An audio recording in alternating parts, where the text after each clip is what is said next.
इस लाइब्रेरी को पाकिस्तान में नंबर 1 प्राइवेट लाइब्रेरी होने का एजाज हासिल है। 3 लाख से अबव किताबें मौजूद हैं। पाकिस्तान से नहीं, आउट ऑफ कंट्री से भी आते हैं, अमेरिका से भी आते हैं, इंडिया से भी, मतलब हर जगह से लोग आते हैं यहाँ पे, मुताला करते हैं, बुक्स वगैरह देखते हैं। ऐसी किताबें भी मौजूद हैं पूरे पाकिस्तान से नहीं मिली, इस लाइब्रेरी से मिली है उनको। लाइब्रेरी बनाने का इनका मतलब ख्वाब था, उन्होंने पूरा किया है। तिब का सिलसिला बहुत अच्छा था और बड़े कीमती कलमी बिहार भी हैं, कलमी किताबें भी हैं, 1100 से ज़्यादा कुरान शरीफ हैं कलमी। नाज़रीन, आज हम आपको सैर करवाने जा रहे हैं पाकिस्तान की सबसे बड़ी लाइब्रेरी की। जी हाँ, जिसको एशिया की दूसरी बड़ी लाइब्रेरी होने का भी एजाज हासिल है। ये लाइब्रेरी कहाँ पर वाक़या है और इसमें कितनी किताबें मौजूद हैं, आने वाले अफराद के लिए क्या इंतजाम किए गए हैं, सब आपको दिखाएंगे आज की इस वीडियो में तफसील से। चलते हैं, आपको इस लाइब्रेरी के सैर करवाते हैं।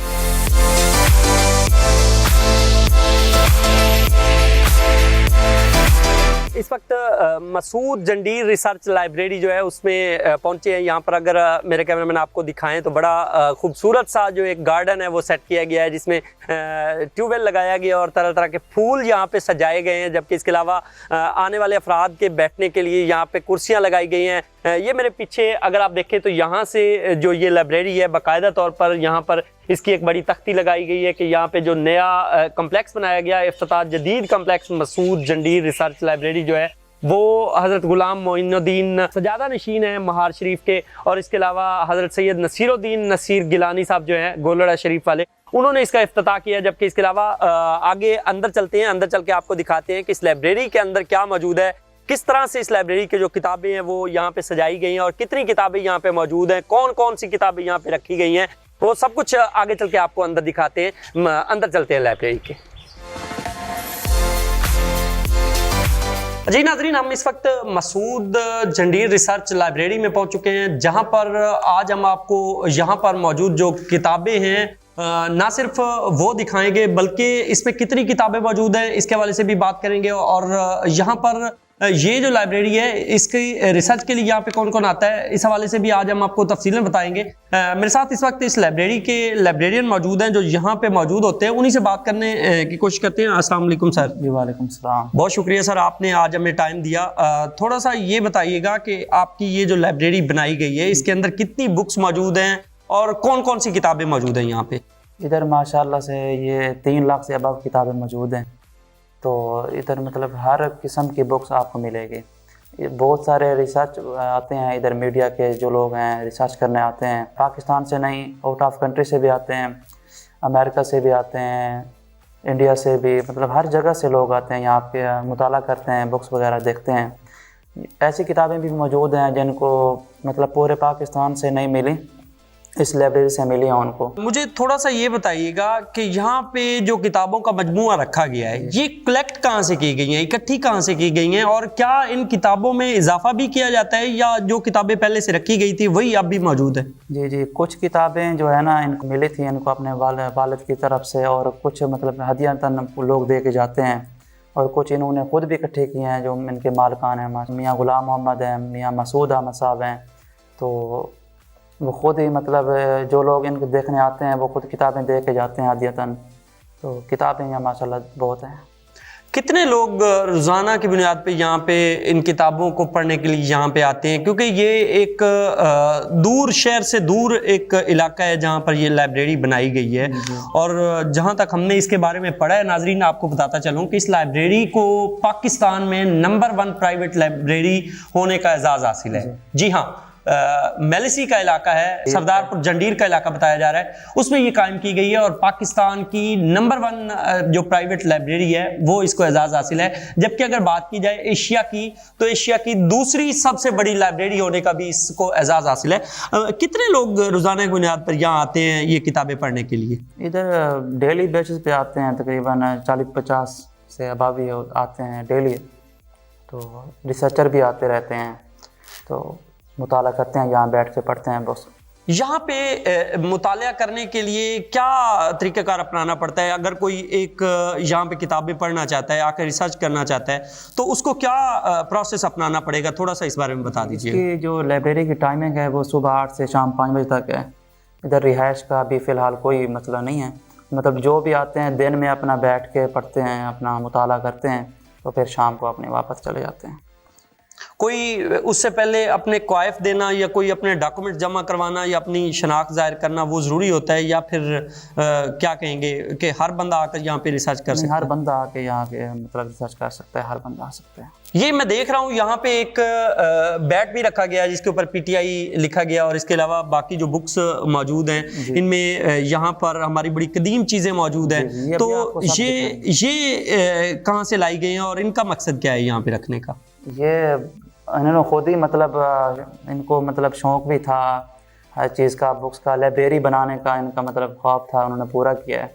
तो माशाल्लाह से ये पाकिस्तान की सबसे बड़ी प्राइवेट लाइब्रेरी है। तो ताकि आपको दिखाएंगे सब कुछ माशाल्लाह से जो भी आपके सामने होगा। नाज़रीन आगे चलते हैं, आगे चल के आपको दिखाते हैं कि यहाँ पे कितने शोबे बनाए गए हैं, कितनी यहाँ पे किताबें रखी गई हैं और उनमें कौन कौन सी किताबें मौजूद है। क्योंकि यहाँ पर वो तारीखी किताबें मौजूद हैं जो तारीख में आपने उसके बारे में सुना होगा, आपने उसके बारे में पढ़ा होगा, लेकिन आपने देखी नहीं होगी। आज आपको वो भी दिखाएंगे, आगे चलते हैं, आगे चल के आपको दिखाते हैं। ये जंडीर रिसर्च लाइब्रेरी का पहला हॉल है, जहाँ पर कौन सी किताबें मौजूद हैं जी इस हॉल में? जी ये पहला रूम है इसका। अलूमुल कुरान, कलमी मखतूतात भी हैं, हदीस भी हैं, सीरत ख़ातमुन नबिय्यीन, तफसीर वगैरह मतलब इसमें मौजूद हैं। अंदर चलते हैं, अंदर चल के आपको दिखाते हैं और आपको बताऊं इस तरह के 8 हॉल मौजूद हैं यहाँ पे बनाए गए हैं, जिसके अंदर किताबों के मुख्तलिफ मजमूए जो हैं वो रखे गए हैं। ये पहला हॉल है। अगर मेरे कैमरामैन आपको दिखाएं तो यहाँ पे अंदर बड़ी तादाद में यहाँ पे इसी से रिलेटेड जो किताबें हैं वो मौजूद हैं और इनको यहाँ पे पढ़ने के लिए लोग आते हैं और जिस तरह की दीनी हवाले से उन्हें किताब यहाँ से चाहिए होती है, क्योंकि यहाँ पे कई जो किताबें हैं वो अरबी ज़बान में मौजूद हैं और साथ उनका तर्जमा भी किया गया, और उसके अलावा जो दीगर दीनी बुक्स हैं वो भी यहाँ पे रखी गई हैं। आप बताइएगा कितनी यहाँ पे इस हाल के अंदर किताबें रखी? इस हाल में तकरीबन आई थिंक 10,000 से अबावी हैं तो इसमें मौजूद हैं। तो इधर सारी ना हदीस वगैरह, अलूमुल कुरान भी हैं। ये 500 से ज़्यादा कुरान पढ़े हैं माशाल्लाह। ये सारे ये आप दिखा दें इनको। 500 से ज़ायद जो कुरान पाक हैं वो इस हाल के अंदर रखे गए हैं, जबकि 10,000 किताबें इस पहले हाल के अंदर मौजूद हैं जो दीनी हवाले से यहाँ पे रखी गई हैं, क्योंकि ये एक मखसूस हाल बनाया गया है जिसमें दीनी बुक्स जो हैं वो यहाँ पे रखी गई हैं और कुरान पाक यहाँ पे रखे गए हैं। आगे दूसरे हाल की तरफ चलें। इस वक्त हम यहाँ पर पहुँचे हैं। यहाँ मेरे कैमरामैन अगर आपको दिखाएं तो यहाँ पर बहुत सारी जो दीनी किताबें हैं उनके साथ साथ यहाँ पे कुरान पाक रखा गया है, जो 500 साल कदीम कलमी नुस्खा जिसको यहाँ पर लिखा गया है। पूरे पाकिस्तान में लफ्ज़ अल्लाह जहाँ पर भी आया है सोने के पानी से वो लिखा गया है ये। और इसके अलावा आपको मैं बताऊँ तो यहाँ पर वो कुरान पाक भी मौजूद है जिसका तर्जमा सराइकी ज़बान में किया गया है, क्योंकि ये जो इलाका है, ये जो बेल्ट है जहाँ पर ये लाइब्रेरी कायम की गई है, ये सराइकी इलाका है। यहाँ पर लोग ज़्यादातर सराइकी ज़बान बोलते हैं, तो यहाँ पर वो कुरान पाक भी मौजूद है जिसका तर्जमा सराइकी ज़बान में किया गया है और इसका नाम जो ऊपर दिया गया है वो अगर मेरे कैमरामैन आपको जूम करके दिखाएं तो सौखे सराइकी तर्जमा वाला जो कुरान पाक है वो वहाँ पे रखा गया है। जबकि इसके अलावा मैं आपको बताऊँ यहाँ पे सूरत फातिहा मौजूद है जिसका 70 ज़ुबानों में तर्जमा किया गया है। इसके अलावा यहाँ पर नबीना अफराद के लिए भी कुरान पाक मौजूद है। इसके अलावा दीगर जो कुरान पाक हैं वो भी यहाँ पे रखे गए हैं। भाई ये बताइएगा, ये जो नबीना अफराद के लिए आपने यहाँ पे कुरान पाक रखा गया है, ये किस तरह से वो पढ़ते हैं? क्या इसमें ख़ास है कि जिससे एक नबीना शख्स भी जो है वो उसको आसानी से पढ़ सकते हैं और इसका तर्जमा भी मौजूद है? जी ये पाक कलाम है कुरान पाक, जो डॉट्स के ज़रिए वो बनाया गया है। तो वो नबीना लोगों के लिए है, तो वो फ़ील करके मतलब उंगलियों के ज़रिए फ़ील करके ना वो पढ़ते हैं कुरान पाक को। ये नुस्खा 10 पारों पर मुश्तमिल है ये कुरान पाक। तो इसका वज़न जो है वेट 100 किलोग्राम है, मतलब 2.5 मन वज़न है इसका। तो ये 10 पारों पर मुश्तमिल है। जी नाज़रीन, 2.5 मन के करीब इस कुरान पाक का वज़न बताया जा रहा है। जबकि इसके अलावा मैं आपको बताऊं कि यहाँ पर दीगर जो कुरान पाक मौजूद हैं, रमज़ान मुबारक के इस मुक़द्दस महीने में लोग ख़ास तौर पर इन कुरान पाक को पढ़ने के लिए यहाँ पे आते हैं और यहाँ से कुरान पाक के अलावा वो दीगर जो दीनी किताबें हैं उनसे भी मुस्तफ़िद होते हैं। आगे आपको चल के दिखाऊं तो यहाँ पर ये जो सारी किताबें रखी गई हैं ये दीनी हवाले से किताबें और बड़ी तादाद में मौजूद है। अगर मेरे कैमरामैन इस रकम में दिखाएं तो यहाँ पे मेरे पीछे भी बहुत सारी किताबों का मजमूआ मौजूद है और ये सारी दीनी किताबों का एक अलग जो हिस्सा बनाया गया है। आगे चलते हैं, आगे चल के आपको दिखाते हैं कि दीगर यहाँ पे कौन कौन से शोबे बनाए गए हैं और कौन कौन सी किताबें यहाँ पे रखी गई हैं। आगे चल के दिखाते हैं। दूसरे हाल की तरफ हम पहुंच चुके हैं और लाइब्रेरियन हमारे साथ मौजूद हैं। सर बताइएगा इस दूसरे हाल में कौन सी किताबें रखी गई हैं और यहाँ पर क्या पहले हाल के अंदर किताबों की जितनी तादाद मौजूद है, तमाम जो हाल हैं उनके अंदर क्या इतनी ही किताबें मौजूद हैं या फिर कम या ज़्यादा किताबें मौजूद है और इस दूसरे हाल में कौन सी किताबें रखी गई हैं? जी, ये दूसरा हाल है। इसमें इस्लामी फ़िक़्ह व तसव्वुफ़ और तकाबुल अदियान, फ़ारसी अदब, अरबी भी मिक्स हैं इसमें मौजूद हैं। ये सेम नहीं हो सकती किताबें, किसी रो में ज़्यादा होती हैं, किसी में कम होती हैं। तो अभी माशाल्लाह से ये आप नीचे भी देखें तो सेटिंग हो रही है, बुक्स आ रही हैं, ये जारी है सिलसिला। तो अभी सेटिंग हो रही है, रूम फुल हैं, फिर भी बुक्स आ रही हैं, तो हम सेटिंग कर रहे हैं, तो मज़ीद काम हो रहा है माशाल्लाह से। आगे चलते हैं, आगे चल के आपको बाकी हाल्स में दिखाते हैं कि कौन कौन सी किताबें यहाँ पे मौजूद हैं और जो टोटल किताबें हैं वो यहाँ पे कितनी रखी गई हैं वो भी आपको आगे चल के दिखाएंगे। और ख़ास तौर पर जो यहाँ आकर एक मेरे देखने की बात, जो मुझे सबसे अच्छी बात नज़र आई वो ये है कि इस रमज़ान मुबारक के मुक़द्दस महीने में जो दीनी किताबें हैं उनको ख़ास तौर पर वाज़े किया गया और पहले जो 2 हाल बनाए गए हैं वो इन दीनी किताबों के हवाले से बनाए गए हैं, क्योंकि हम इस्लामी मुआशरे के अंदर रहते हैं और यहाँ पर रहने वाले जो अफराद हैं वो आते ही सबसे पहले दीनी किताबों का मुताला करते हैं और उसके बाद आगे जाते हैं। आगे चलते हैं, आगे चल के आपको दिखाते हैं कि कौन कौन से हाल हैं और वहाँ पर कितनी किताबें रखी गई हैं।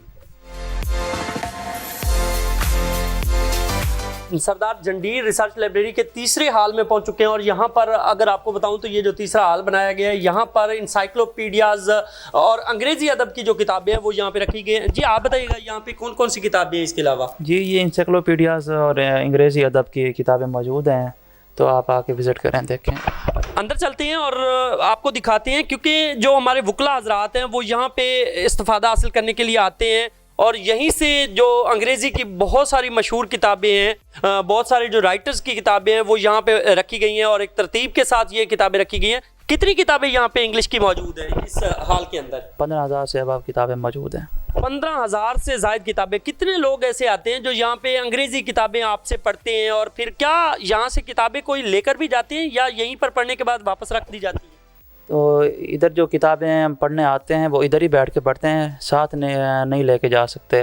और जिनको ज़रूरत होती भी है तो हम उनको ना वो PDF बना के दे देते हैं, इधर आके बैठ के पढ़ सकते हैं। पूरा दिन होता है, सुबह 8 से शाम 5 बजे तक। आउट ऑफ कंट्री से भी आते हैं, तो पाकिस्तान से भी आते हैं, हम हर सिटी से आते हैं, लाहौर, कराची, इस्लामाबाद, पिंडी, हर जगह से आते हैं यहाँ लोग। मुख्तलिफ शहरों से लोग यहाँ पे आते हैं और किताबों का मुताला करते हैं। अगर मेरे कैमरामैन आपको दिखाएं तो ये तीसरा हाल है और इसी तरह जैसा कि हमने आपको शुरू में बताया जो 7 हाल हैं वो बनाए गए हैं और ये इस तरफ जो छठा हाल है वो बनाया गया जिसमें उर्दू अदब की किताबें मौजूद हैं और ख़ास तौर पर जो यहाँ पे इकबालियात और तलीम वतब, कानून और ज़राअत जो है वो यहाँ पे रखी गई हैं। जबकि इसके अलावा ये जो 5वां हाल है इसके अंदर सराइकी व पंजाबी की किताबें यहाँ पे रखी गई हैं। और इस तरफ अगर आपको दिखाऊं तो ये जो हाल है ये 4था हाल है और यहाँ पे इस्लामी अलूम और उर्दू अदब और इस्लामी रसाइल जो है वो यहाँ पे वाफिर मकदार में मौजूद है, बड़ी तादाद में मौजूद है। और यहाँ पर जो टोटल किताबें हैं वो 3 लाख के करीब रखी गई हैं इस लाइब्रेरी के अंदर। और यहाँ पे दीगर जो किताबें हैं, जो रसाइल हैं वो भी शामिल है जो यहाँ पे रखे गए हैं और आने वाले लोगों के लिए यहाँ पे मौजूद हैं, जिसको पढ़ने के लिए ना सिर्फ पाकिस्तान बल्कि पाकिस्तान के मुख्तलिफ शहरों बल्कि दूसरे जो ममालिक हैं वहाँ से भी आने वाले लोग जो हैं वो इस लाइब्रेरी को शौक़ से देखने के लिए भी आते हैं और यहाँ से किताबों से भी मुस्तफ़िद होते हैं। आगे चलते हैं और आगे चल के आपको दिखाते हैं कि और यहाँ पे क्या क्या मौजूद है। जी, जैसा कि आज हम आपको जंडीर रिसर्च लाइब्रेरी जो है उसकी सैर करवा रहे हैं, तो इस वक्त हमारे साथ एक शहरी मौजूद हैं जो यहाँ पे हमें किताबें पढ़ते हुए नज़र आए हैं। उनसे भी हम बात करने की कोशिश करते हैं। अस्सलाम वालेकुम। जी वालेकुम सलाम। भाईजान, कहाँ से आए हुए हैं और यहाँ पे कब से आप मुताला करने के लिए आते हैं? क्या कहेंगे आपके इलाके में ये जो लाइब्रेरी कायम की गई है इसके हवाले से? मेरी रिहाइश तहसील मेलसी में है और ये मेलसी के नवाही इलाका सरदारपुर जंडीर में लाइब्रेरी है।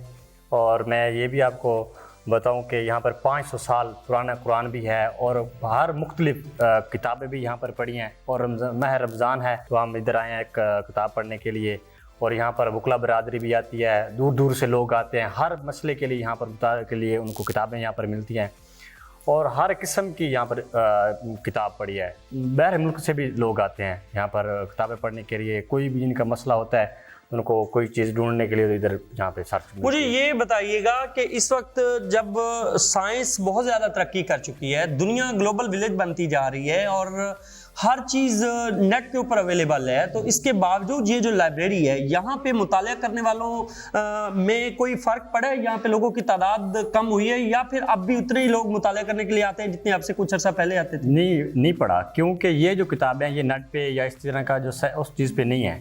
लोग जो ये किताबें पढ़ने के लिए आते हैं, ये किताबें उनको या नेट पे किसी जगह पे भी नहीं मिलती। जो बुक्स मिल जाती हैं नेट पे कोई जगह से, वो नहीं मिलती।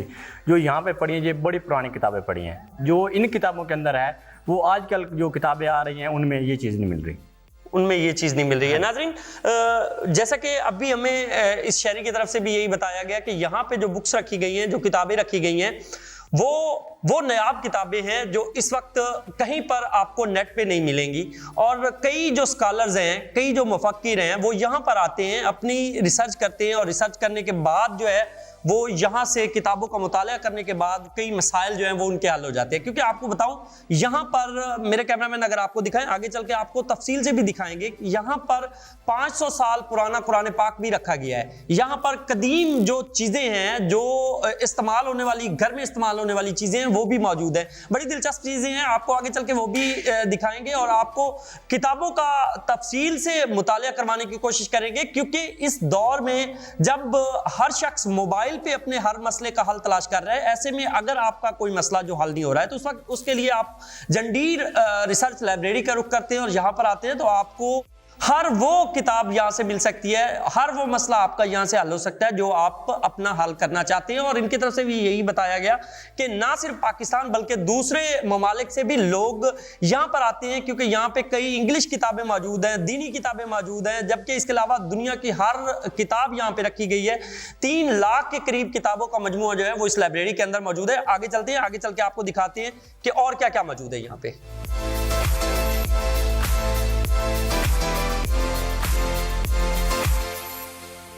जी तो नाजरीन, आज हम आपको एशिया की दूसरी बड़ी और पाकिस्तान की सबसे बड़ी जो प्राइवेट लाइब्रेरी है उसकी सैर करवा रहे हैं। हमारे साथ इस लाइब्रेरी के ऑनर भी हैं, इसके प्रेसिडेंट भी हैं, मियां मसूद अहमद साहब। उन्हीं से बात करने की कोशिश करते हैं और उनसे जानते हैं कि किताबों से ये मोहब्बत कब से हुई और फिर ये लाइब्रेरी का ख्याल कैसे ज़हन में आया। अस्सलाम वालेकुम मियां साहब। वालेकुम सलाम जनाब। मियां साहब, बहुत शुक्रिया, आपने आज हमें टाइम दिया। सर, शुरू से हमारे बुजुर्ग था, रोज़ी का जो था वो ज़मीनों से था और काम उनके जो मसरूफियत के 2 होते थे। एक तो 10 होते थे, वहाँ तलबा रहते थे, पढ़ाते थे। जो अंग्रेज़ों ने किताबें लिखी हैं जनूबी पंजाब के दीनी मदारिस, उनमें नुमायाँ तज़किरा है। यहाँ के बहुत बड़ी बड़ी जो गद्दियाँ हैं उनका नाम भी नहीं कि मदरसे है। हमारे बुजुर्ग के मदरसे वहाँ होते थे। एक तो वहाँ तलबा रहते थे, उन्हें खाना, कपड़े, रिहाइश देते थे, तालीम होती थी। और दूसरा वो तिब भी शुरू से आ रही है, वो भी होते थे, मरीज़ आते थे, दवाएं भी मुफ्त देते थे, रिहाइश, खाना वगैरह भी देता था। ये 2 उनके असल मसले थे। अब ज़माना तब्दील होता गया, हालात तब्दील हुआ, वो तो नहीं हो सकता था। बुजुर्गों की जो किताबें थीं हमने वो भी महफूज की और कोशिश की, और कुछ ना तो कम अज़ कम ये वर्षा तो महफूज कर लें।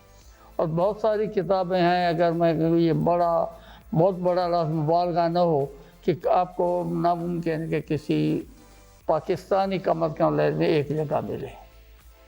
अभी बल्कि जो नवादिर हैं हम अलहदा कर रहे हैं। दूसरी जहाँ बिल्डिंग पूरी नहीं होती थी, इसके साथ दूसरी छोटी बिल्डिंग बनाई है, वो आप देख लेंगे। तो और कुछ नहीं था, तो हमने कहा कि जो भी है इसमें से रिज़्क़ के हलाल से हमारी रोज़ी अल्लाह का फजल है, सिर्फ खेती बाड़ी है। कोई हमारे ख़ानदान में मुलाजमत पेशा नहीं है। ये भाई साहब ने 1962 में ला किया, मगर अपने शौक़ के हद तक, उसको अपना प्रोफेशन नहीं बनाया। एक दिन के लिए हलाल रोज़ी है, जो रोटी दाल रोटी से बच जाते, किताबें लेते रहे। ज़िंदगी में यही मकसद था और अल्लाह का फ़ज़ल है कि बहुत ज़्यादा ज़ख़ीरा है, बेशुमार ऐसी चीज़ें हैं जो कहीं भी आपको मुश्किल से मिलेगी। सकालत आते हैं जो रिसर्च करते हैं, PhD वाले आते हैं, उलमा आते हैं, और हम रूहानी खुशी होते हैं जब उन्हें अपना मवाद मिल जाता है और खुश जाते हैं तो हमारी थकावट उतर जाती है और हम कहते हैं कि जो हमारी मेहनत थी वो उसका हमें फल मिल गया। मियाँ साहब, इस वक्त कोई एक अंदाज़ा होगा कि आपकी इस लाइब्रेरी के अंदर कितनी किताबें मौजूद हैं, और दूसरा ये बताइएगा कि ये जो किताबें हैं वक्त के साथ इनमें इजाफा भी होता है, और ये किताबें कहाँ से आती हैं? मतलब कहीं से आपको लोग आकर किताबें दे भी जाते हैं या सिर्फ आप अपनी वजह आपके तहत वो किताबें सारी इकट्ठी करते हैं और उनका मजमूआ यहाँ पे? ये 3 लाख से ज़ायद किताबें हैं और 1.5 लाख के करीब रसायल हैं। 3 लाख से अब बढ़ गए हैं, 3.25 लाख के करीब हो जाएंगे। और ये आप देखेंगे कि आपको कोई भर्ती की किताब नहीं लगी, माशाल्लाह सभी मेयारी किताबें हैं और हवाला जाती है और ज़िंदा रहने वाली किताबें हैं। देखें अखबार आप लेते हैं शाम को बासी हो जाता है, नावल चलते रहे हैं। किसी हमारे वक्त में जो था उस वक्त M. असलम के नावलों का ज़माना था, फिर नसीम हिजाज़ी है, आज उनका नाम भी शायद कोई न जाने। और ये वो किताबें हवाला जाती हैं और ज़िंदा रहने वाली। डिक्शनरी ले लें, लुगात जो हैं आपको कम अज़ कम पाकिस्तान एक जगह कहीं मुश्किल से ही मिलेंगी इतनी इकट्ठी। हो सकता है कुछ किसी जगह हों, कुछ किसी जगह हों, किसी होंगे। इस एनसाइक्लोपीडियाज हैं और बाकी भी इसी अंदाजे से कि कोई एक मौजूद है ना तो उस पर बात करें तो सारा दिन ख़त्म हो जाए। मियाँ साहब, तेब का ज़ख़ीरा भी माशाल्लाह इतना ज़्यादा, और ख़ानदानी जो कलमी बियात थे वो थे। तेब अब भी आ रही है कुछ ना कुछ। हमारे जो कज़न थे वो हकीम थे वो फौत हो गए हैं, लोग अब भी आते हैं, मुझसे भी ले जाते हैं। जब रजिस्ट्रेशन हुई थी तो अल्लाह के साथ जो बड़े बड़े हकीम थे, हकीम सईद साहब मेहरबान थे, हमदर्द वाले, हकीम नजर वास्ती मेरे बड़े मेहरबान थे, उनके खतूत हैं हमारे पास, मुलाकात होती थी। तो तिब का सिलसिला बहुत अच्छा था और बड़े कीमती कलमी बियाज भी हैं, कलमी किताबें भी 1100 से ज़ायद कुरान शरीफ हैं कलमी। सर हमने देखा कि यहाँ पे हाथों से लिखे गए कुरान पाक मौजूद हैं। 1100 से ज़ायद कलमी हैं। ये कहाँ से सर ला के रखे गए यहाँ पे? ये आपकी तलब सादिक हो तो वो मिलते रहते हैं। ये आज इत्तेफाक से मैं भाई को बताना था, एक किताब की मुझे ख्वाहिश थी 60-65 साल से कि मुझे मिले, इत्तेफाक से एक पुरानी बुक वाल से उसमें मिल गई है, बहुत खुशी हुई है। बल्कि मैं चाहूँगा कि वो इस्लामी किताब है, किसी पब्लिशर से बात करूँगा कि इसे छापे। मुकम्मल इस्लाम उसमें है और इंतहाई आसान है। मेरे साहब कहाँ एक सर यामीन खां थे, वो अपना बैरिस्टर थे, वो उसके यूनाइटेड इंडिया में वो उसके रजिस्टर काउंसिल के मेंबर थे, उनकी लिखी हुई है। मेरे साहब कहाँ से लोग आते हैं यहाँ पे? पहले तो पाकिस्तान में अगर आप तलाश करने वाले हों तो यहाँ भी मिलते हैं, लोग आते हैं। मैं कहता हूँ आप फ़ोन लेते हैं, आईफोन लें, एक फ़ोन से कम अज़ कम आपकी ज़रूरत की लाइब्रेरी बन सकती है अपने घर में। और ड्रैग से जाओ और जो देखेगा उसके मुंह से वाह निकलेगी, आ नहीं निकलेगी, मगर कोई खर्च करे था। और इसके साथ ही हमें फिर जहाँ बाहर गए हैं अल्लाह के फजल से काफ़ी दफ़ा वहाँ शहादत नसीब हुई है सऊदी अरबिया में, तो वहाँ भी ये मुबालगा ना समझे, हकीकत अगर हम गए तो किसी किताबों वाली दुकान पर चढ़े हैं। फिर ईरान गए, साथ लाइब्रेरियन था, बहुत सारी 5 मन तो वो ले आए बसों के ज़रिए, जहाज़ से भी जो है ले आए। फिर ये बड़ी खिदमत करते हैं, कोयटा में है और पेशावर में भी हैं जो पठान लोग, जलालुद्दीन है पेशावर वाले, वो कंटेनर मंगवाते हैं आपकी इस्लामी किताबों के कोयटा से भी। तो वो जाके जब वो कोयटा से वहाँ ईरान से ले आते हैं, वो ईरान वालों को बहुत मोहब्बत है किताबों की। वहाँ बुक फेयर होता है, हम वहाँ गए थे, तीनों भाई गए थे, काफ़ी ले आए, हम भी बहुत कीमती किताबें ले आए। मैं सब तो उन्हें हमने पठानों लोगों से कहा हुआ है कि जब आप वहाँ इधर भेजते हैं, मुल्तान भेजें, लाहौर भेजें, तो पहले हमारे यहाँ भेजें, यहाँ का किराया हम देंगे, फिर जो हम ले लें किताबें, बाकी आप जहाँ कहेंगे वो किराया हम देंगे, आपको पहुँचा देंगे। उन्हें सहूलत हो जाती है, बोरियों के बोरियाँ आते हैं। इस हिसाब से जो बहुत ख़ानदानी थी, हमारे नाना साहब की लाइब्रेरी थी, हमारी ख़ानदानी लाइब्रेरी थी, मेरे ससुर साहब की लाइब्रेरी थी। वो जैसे है ना कि खून 7,000 से होती है, सहर पैदा, और बेशुमार कम अज़ कम 30 लाइब्रेरियाँ हमने हासिल की हैं। बहुत सारी कीमतें नहीं हैं, कुछ लोगों ने वहाँ अतिया भी किया है। इस हिसाब से ये नवादिर इकट्ठे होते हैं। मियाँ साहब, नौजवानों को क्या पैगाम देना चाहेंगे कि इस वक्त जो नौजवान है वो किताबों से दूर होते जा रहे हैं? जी बिल्कुल। तो उनको क्या पैगाम देना चाहेंगे आप? जब ये असातिज़ा लोग आते हैं, विजिटर, कुछ फोटोग्राफी के लिए आते हैं, कुछ अपना सैर के लिए आते हैं, रिसर्च वाले जब उस्ताद असातिज़ा आते हैं तो मैं उन्हें ख़ास तौर पे थोड़ा समझाता हूँ।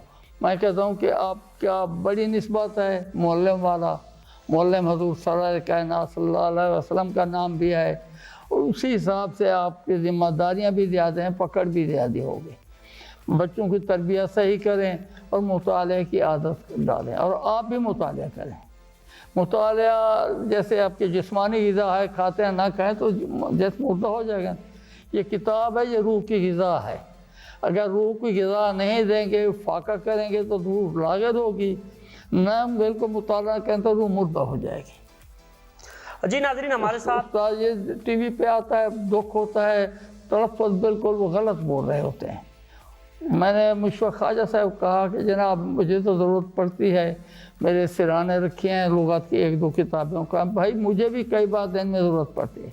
उस्तादों को मैं कहता हूँ कि ये आप डिक्शनरी लुग़त साथ रखें, बच्चों का तलफ़्फ़ुज़ सही करें, तरबियत सही करें। तो कुछ लोग खुश भी होते हैं, कहते हैं हमारी आंखें खुल गई हैं। कुछ लोग उस्ताद ये भी कहते हैं कि इन खतूत पे तो हमने सोचा भी नहीं था कि हमारी भी पकड़ होगी, हमसे भी पूछा जाएगा कि आपने क्या किया या बच्चों को क्या तरबियत। एक बार सारे आए अपना BZ यूनिवर्सिटी से, इस्लामियात के शोबा के सारे उस्ताद थे, तो कहने लगे जी ये जो है इन्होंने असूल हदीस पे PhD है, इन्होंने तफसीर पे किया है, इन्होंने असूल तफसीर ये फ़िक़्ह के हैं। तो मैंने कहा अगर आपको तकलीफ़ ना हो तो मुझे 40 साल हो गए यूनिवर्सिटी को। एक छोटी सी किताब है हज़रत शाह वलीउल्लाह रहमतुल्लाह अलैह की, अल-फौज़ुल कबीर फ़ी असूल तफसीर, छोटी है।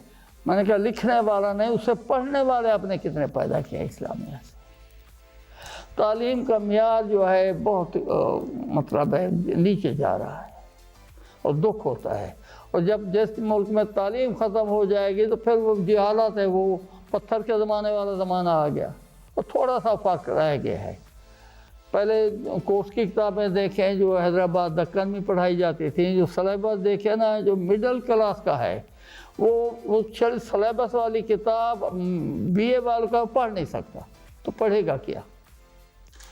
बहुत शुक्रिया मियाँ साहब, आपने हमें टाइम दिया और तफसीलन इसके बारे में बताया। अगर आप मेहनत करके आए हैं, टीवी वाले करेंगे, फिर प्रोग्राम होगा, हमें रूहानी खुशी होगी। अगर आपका प्रोग्राम एक बार नहीं कई बार चलाएं, उसमें से 10 बच्चे भी अगर सबक लेके इनसे मोहब्बत हो जाए तो आपकी मेहनत भी और हमारी मेहनत भी ये ठिकाने लग जाएगी। नाज़रीन, मियाँ मसूद अहमद साहब हमारे साथ मौजूद थे और इस लाइब्रेरी के हवाले से हमें तफसील से बता रहे थे, और उनके साथ मियाँ मोहम्मद हारून साहब मौजूद थे जो हमें इस लाइब्रेरी के बारे में तफसील से बता भी रहे थे और हमें मुख्तलिफ जो हॉल्स बनाए गए हैं, जो किताबें रखी गई उनके बारे में तफसील से बताया भी। इनके मुताबिक कि आजकल के नौजवान किताबों से दूर होते जा रहे हैं, जिसकी वजह से हमारा जो मुआशरा है उसके अंदर जराइम जो है वो बढ़ रहा है और जो मनफी सरगर्मियाँ हैं वो बढ़ती जा रही हैं। तो इनकी तरफ से यही मैसेज दिया जा रहा था। किताब बीनी के हवाले से मैं आका हज़ूर सल्लल्लाहु अलैहि वसल्लम की एक हदीस का ज़िक्र करना ज़रूरी समझता हूँ कि उन्होंने फरमाया है माद से लाद तक, ये हवाला किताब बीनी के लिए आका हज़ूर का हुक्म है कि जब आप तालीम से फ़ारिग होते हैं तो तालीम का वो इख्तिताम होता है और इल्म नॉलेज और लर्निंग का आगाज़ होता है। तो आपने बुक बीनी अगर करनी है तो ये आका हज़ूर का हुक्म मान रहे हैं। जी नाज़रीन, आज हमने आपको सरदार जंडीर रिसर्च लाइब्रेरी की सैर करवाई, जहां पर आपको तमाम जो कुतब जो इसमें रखी गई हैं उनके बारे में तफसील से दिखाया भी और बताया भी। यहाँ पर कहाँ कहाँ से लोग आते हैं वो भी आपके सामने रखा, और इस लाइब्रेरी को किस तरह से चलाया जा रहा है, यहाँ पर क्या इंतजाम किए जा रहे हैं। ये खूबसूरत लाइब्रेरी जो है वो यहाँ पर कितने अरसे से बनाई गई है, सब कुछ आपके सामने रखा। अगर आपको हमारी आज की वीडियो पसंद आई है तो हमारे चैनल को एक बार सब्सक्राइब कीजिएगा, इसको लाइक कीजिएगा और वीडियो को शेयर करना मत भूलिएगा। आज तक के लिए इतना ही, दोबारा हाजिर होंगे किसी नए प्रोग्राम के साथ, तब तक के लिए अल्लाह निगहबान।